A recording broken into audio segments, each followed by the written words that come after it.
Hey there, fellow car enthusiast. Today's deep dive is actually some serious prep work for an upcoming episode of Vintage Car Chronicles. You can catch that daily over on Spotify, by the way. And you sent over some fascinating stuff about Alpina. We've got Wikipedia excerpts, articles about their most famous models. So it looks like we're about to uncover what makes them so much more than just a BMW tuner. It's a fascinating story. And I think what's really going to grab your attention is the fact that Alpina is officially recognized as a separate car manufacturer by the German government. That's not just a badge of honor. It speaks volumes about their dedication to craftsmanship and engineering. Okay, color me intrigued. Yeah. But I know they're known for high-performance BMWs. But separate manufacturer status. There's clearly more to this story than meets the eye. Absolutely. It all started with Burkard Bovensiepen, Alpina's founder. His passion for cars led him to start tinkering, even back when he was working at his father's typewriter company. The typewriter company. That's not the origin story I was expecting for a high-performance car manufacturer. Right. It's one of those fascinating twists, and it's a reminder that sometimes the most unexpected paths lead to the most interesting destinations. Bovensiepen's early experiments weren't always successful, though. There's a story about him modifying a friend's Fiat 1500. It ended up spewing blue smoke. Huh. So even the greats have some less than glorious beginnings. I guess it's reassuring to know that even if your first attempt doesn't go perfectly, you can still end up creating something incredible. Exactly. And Bovensiepen didn't let that early hiccup deter him. He shifted his focus to BMWs, and that's where things really took off. He developed a dual carburetor for the BMW 1500 that caught BMW's attention, to the point that they granted full factory warranty support for Alpina modified cars. Wow, so right from the start, they had the backing of one of the most respected names in the automotive world. Talk about a stamp of approval. That early partnership must have played a huge role in their success. It was a pivotal moment. It gave Alpina credibility, access to resources, and a platform to showcase their engineering prowess. But their ambition went far beyond just modifying existing BMWs. They had a vision for creating something truly unique, something that stood apart from the crowd. And that vision led them to the racetrack, right? From what I've read, Alpina dominated European motorsport for quite a while. They were a force to be reckoned with, that's for sure. From the late 60s to the mid-70s, Alpina cars were winning championships left and right. Touring car races, hill climbs rallies, you name it. They even conquered the prestigious Spa 24 hours in 1970. Those victories must have really cemented their reputation for performance. It's one thing to modify a car, but to win at that level, you have to be operating at the highest level of engineering and tuning. Absolutely. But their racing success wasn't just about trophies and accolades. It was a testing ground for their innovations, a proving ground for their ideas. And in 1988, they made a strategic decision that surprised many.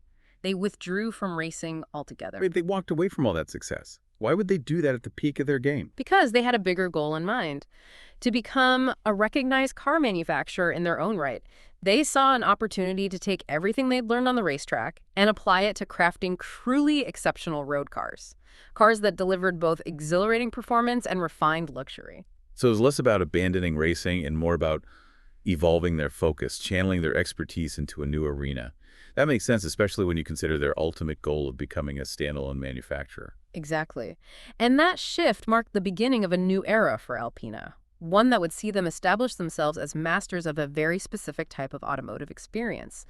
They weren't interested in simply replicating what BMW was already doing. They wanted to create something unique, something that catered to a discerning driver who valued both power and finesse. So they were aiming for a more refined, nuanced kind of performance, almost like a grand touring experience. Is that what set them apart from BMW's M division, which is known for its raw, aggressive approach? That's a great way to put it. And this distinction is at the heart of what makes Alpina so fascinating.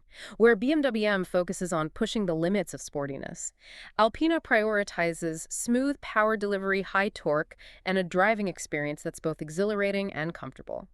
It's about effortless performance, not just outright speed. So instead of chasing lap times, they were focused on creating cars that were a joy to drive on winding roads, on long journeys in everyday life. Yeah. Cars that were as comfortable cruising down the Autobahn as they were carving up mountain passes. Precisely. And that commitment to a different kind of performance is reflected in every aspect of their cars, from the way they tune their engines to the meticulously crafted interiors. I did read about their unique engine assembly process. Each Alpina engine is hand-assembled at their facility, then sent to BMW for installation in the car, and then back to Alpina for final tuning and testing. It seems like a lot back and forth. It is, but it highlights their dedication to quality and craftsmanship. It's not just about bolting on parts, it's about creating a harmonious whole, ensuring that every component works in perfect synergy. That's fascinating. So we've got this intriguing blend of racing heritage, a close partnership with BMW, and a clear vision for creating something unique in the world of high-performance cars. Where do we go from here in our Alpina deep dive? I think it's time we delve into the details, explore those signature features that make an Alpina instantly recognizable. Because it's not just about what's under the hood, it's about the entire experience, the subtle details that create a sense of exclusivity and sophistication. You're absolutely right. The details are where Alpina's personality really shines through. It's like they've taken the classic BMW formula and added these subtle yet distinctive touches that elevate the entire experience. Okay, so walk me through the signature Alpina elements. What are the things that make these cars stand out in the crowd? Well, first and foremost, there are those iconic 20-spoke alloy wheels. They're not just stylish, they're also incredibly functional, designed for optimal strength and weight distribution. And notice how those valves are hidden. It's that attention to detail, that pursuit of clean lines that sets Alpina apart. It's funny how something as seemingly small as hiding the valves can have such a big impact on the overall aesthetic. It's like they're saying, we care about every single detail, even the ones you might not notice right away. Exactly. And then there's the paint, Alpina blue and Alpina green. These colors are legendary in the automotive world. They're rich, they're distinctive. They just exude a sense of sophistication and performance. I have to admit, those colors are absolutely gorgeous. They manage to be both bold and understated. At the same time, it's like they're saying, we're here, we're powerful, but we don't need to shout about it. You're picking up on the nuances perfectly, and that same philosophy extends to the interiors. Alpina uses the finest leather, wood, and other materials to create these incredibly luxurious and inviting cabins. And often you'll find a distinctive blue and green pattern woven into the upholstery, a subtle nod to their signature colors. I've seen pictures of those interiors, and they're stunning. Uh-huh. It's that level of detail and craftsmanship that Yeah. really sets them apart. They're not just building cars, they're creating works of art. I couldn't agree more. And then there's that classic gold or silver pinstriping that often adorns the exterior. It's a throwback to a bygone era of coach building, a reminder that these cars are hand-finished with an incredible level of care and attention. It's those little touches that add up to something truly special. It's like they're saying, this is not just a car, it's an experience. And then, of course, there's that Alpina word mark, subtly placed at the bottom of the front bumper, a quiet declaration of exclusivity and performance. Precisely. It's not a badge that screams for attention. It's a subtle statement for those who know, for those who appreciate the finer things in life. And that brings us to another key aspect of Alpina's philosophy, their focus on comfort and drivability. They didn't just want to build fast cars. They wanted to build cars that were enjoyable to drive, regardless of the situation. That makes a lot of sense, especially when you consider their target audience. These are drivers who value performance, but they also want a car that's refined, comfortable, and capable of handling everyday driving. It's not just about track days and top speeds, it's about the entire driving experience. You've hit the nail on the head. And this is where we see Alpina's engineering expertise really shine. They were pioneers in developing technologies that enhanced both performance and comfort. Take their Switchtronic system, for example. They were among the first to introduce steering wheel-mounted shift buttons long before they became commonplace. I did read about that. It's incredible how forward-thinking they were. It's one thing to tune an engine for more power, but it's another thing entirely to develop these innovative technologies that change the way people interact with their cars. Exactly, and the Switchtronic system wasn't just a gimmick, it was a way to give drivers more control, to make the driving experience more engaging and enjoyable. It was a testament to their commitment to innovation and their understanding that true luxury is about more than just plush seats and fancy materials. So they were focused on creating cars that were not only powerful and luxurious, but also technologically advanced and intuitive to drive. That's a pretty impressive combination. It's like they were ahead of their time in so many ways. They were, and that's one of the reasons why Alpina has such a loyal following. People who drive Alpina cars understand that it's not just about the badge, it's about the experience, the philosophy that drives everything they do. That makes a lot of sense. It's like joining a club, a community of people who appreciate that unique blend of performance, luxury, and innovation. Precisely. And speaking of unique, I think it's time we dive into some specific Alpina models. Yeah. Explore those cars that have really defined their legacy and showcase their incredible range. I'm all for that. Yeah. I'm especially curious to hear about the C1, one of the earliest models. It Yeah. sounds like it was a real game changer for them. The C1 is a fascinating car, the true testament to their early philosophy of extracting even more performance from already capable BMWs. It was based on the E21 3 Series, which was already a sporty and agile car, but Alpina took it to a whole new level. So what did they do to transform a standard 3 Series into an Alpina C1? What kind of magic did they work under the hood? They started by focusing on the engine. Of course, they fitted special Molly pistons, tuned the exhaust and ignition system, and even incorporated dry sump lubrication to ensure optimal performance and to really give drivers that connected, engaging feel. They added their signature short ratio 5-speed gearbox. So they were optimizing every aspect of the engine and drivetrain, squeezing every last bit of performance out of it. It sounds like a real driver's car. It was, and it quickly gained a reputation for its incredible handling and responsiveness. But the C1 wasn't just about raw power, it was also about exclusivity. Alpina only built 35 of them, making it one of their rarest and most sought-after models today. Wow, only 35. I can see why collectors would be clamoring to get their hands on one.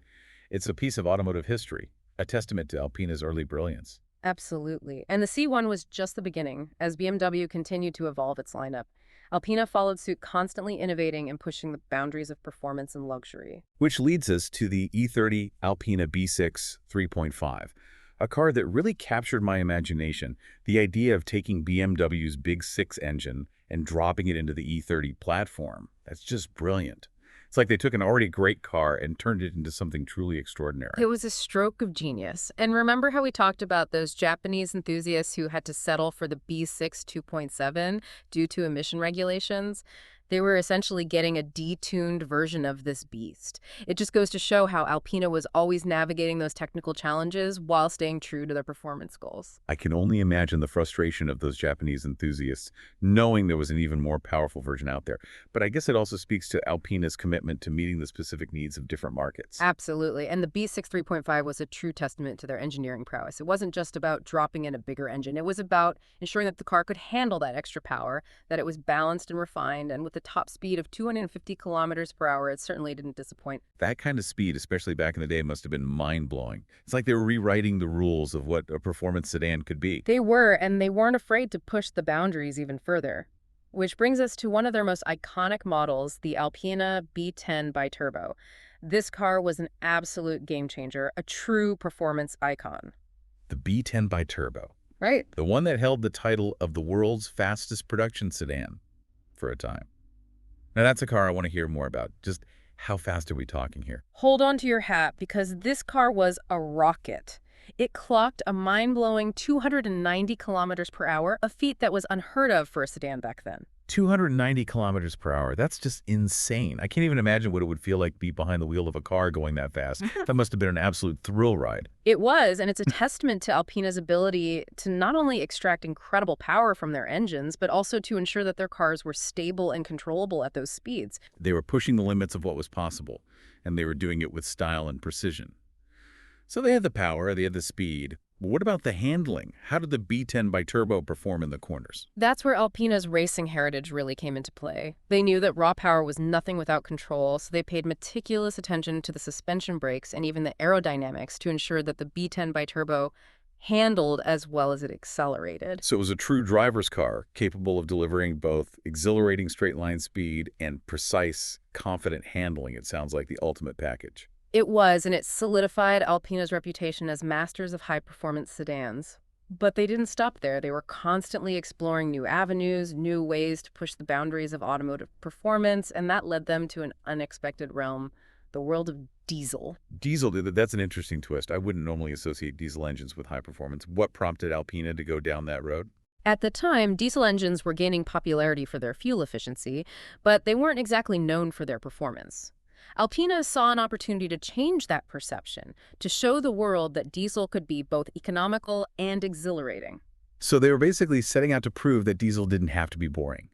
It was a bold move, challenging those preconceived notions about what diesel could be. Exactly. And the result was the Alpina D10 Biturbo, a car that took the automotive world by storm. The D10 Biturbo. What made this diesel-powered Alpina so special? It was a revelation, a true showcase of Alpina's ability to extract performance from unexpected sources. It was for a time the world's fastest diesel-powered sedan, proving that diesel could indeed be synonymous with performance. That's incredible. They were really breaking down barriers, demonstrating that diesel could be just as exciting and engaging as its gasoline-powered counterparts. They were, and they were doing it with their signature blend of power refinement and exclusivity. The D10 bi-turbo wasn't just a fast diesel car. It was a luxurious and sophisticated machine that redefined what was possible with this type of engine. It's clear that Alpina wasn't afraid to take risks, to challenge conventional thinking, and to explore new possibilities. They weren't content with simply following the crowd. They were driven by a desire to create something truly special. That's what sets Alpina apart, their unwavering commitment to innovation and their ability to find that perfect balance between performance and luxury. Speaking of balance, we haven't talked about their take on the iconic BMW Z8. The Alpina Roadster V8 seems like a bit of a departure from their usual focus on high-performance sedans. What was the story behind that car? Ah, yes, the Roadster V8. This car is a perfect example of Alpina's versatility, their ability to adapt their philosophy to different types of vehicles. Instead of focusing on raw speed and agility as they did with the B10 bi-turbo, they decided to create a car that was all about refined luxury and effortless cruising. So it was less about setting lap times and more about savoring the open road in style and comfort. Exactly. They took the already stunning BMW Z8 and enhanced it with their signature touches, a more powerful V8 engine, a smooth shifting automatic transmission, and a suspension tuned for comfort rather than outright sportiness. It's like they transformed a sports car into a grand touring masterpiece. A car built for devouring miles, not corners. It's a testament to their ability to create cars that cater to different driving experiences, always with that signature Alpina blend of performance and luxury. Precisely. And the Roadster V8 is a reminder that Alpina is not just about building the fastest or most powerful cars, it's about creating cars that are a joy to drive, cars that connect with the driver on an emotional level. It's about creating an experience, a feeling that goes beyond simply getting from point A to point B. Yeah. It's about savoring the journey, enjoying the ride, and appreciating those moments of pure driving bliss. You've captured the essence of Alpina perfectly. It's about the details, the craftsmanship, the passion that goes into every single car they build. And it's about understanding that true luxury is not just about material possessions. It's about creating something that resonates with the soul. This has been an incredibly insightful deep dive into the world of Alpina. We've covered a lot of ground from their humble beginnings to their racing heritage to those iconic models that have solidified their place in automotive history. It's been a fascinating journey, hasn't it? And I think it's clear that Alpina is much more than just a BMW tuner. They're a company with a rich history, a unique philosophy, and an unwavering commitment to crafting exceptional cars. But as we've discussed, Alpina is now officially part of the BMW group. It makes you wonder, what does this mean for their future? Will they maintain that unique identity? Or will they become more integrated into BMW's operations? That's the big question, isn't it? There are compelling arguments on both sides. Closer integration with BMW could give Alpina access to even greater resources and technology. Imagine the possibilities in terms of research and development, advanced manufacturing techniques, and even reaching a wider audience. It's true. Being part of a larger organization can open up a lot of doors. But there's always that risk of losing what makes you special when you merge with a bigger entity. Alpina's identity, their commitment to handcrafting these exceptional machines, those are the things that make them stand out. You've hit on a crucial point. It's a delicate balancing act. They'll need to leverage the benefits of being part of BMW while fiercely protecting what makes Alpina unique. It's almost like walking a tightrope. What stands out to you in all of this? Is there a particular aspect of Alpina's story or approach that resonates most strongly? For me, it's their unwavering commitment to their core philosophy. They've never wavered from their vision of creating these handcrafted, high-performance machines that offer a unique blend of power, luxury, and exclusivity. It's a testament to the power of staying true to your values, even in an industry that's constantly changing and evolving. They didn't chase trends. They stuck to their guns and built a legacy on doing what they do best. Exactly. And it's a lesson that applies far beyond the automotive world. Having a clear vision, understanding what makes you special, and having the dedication to stick to that even as you grow. Those are the ingredients for lasting success. Well said. So as we wrap up this deep dive into the world of Alpina, what's the key takeaway for our listener? What should they be thinking about as they head back into their day? I think the biggest takeaway is this. True craftsmanship, passion, and innovation can create something truly exceptional. Alpina reminds us that even in a world dominated by mass production, there's still a place for those who dare to be different, who strive for excellence in every detail. And that makes me all the more excited to put together this upcoming episode of Vintage Car Chronicles. I have a feeling it's going to be packed with insights. Huge thanks to you for all your expertise. It was my pleasure. It's always a treat to dive into these stories of automotive passion and ingenuity. And to our listener, thank you for joining us on this deep dive into the world of Alpina. Don't forget to check out Vintage Car Chronicles, available daily on Spotify. We'll be back soon with another deep dive into a fascinating topic. Until then, happy driving.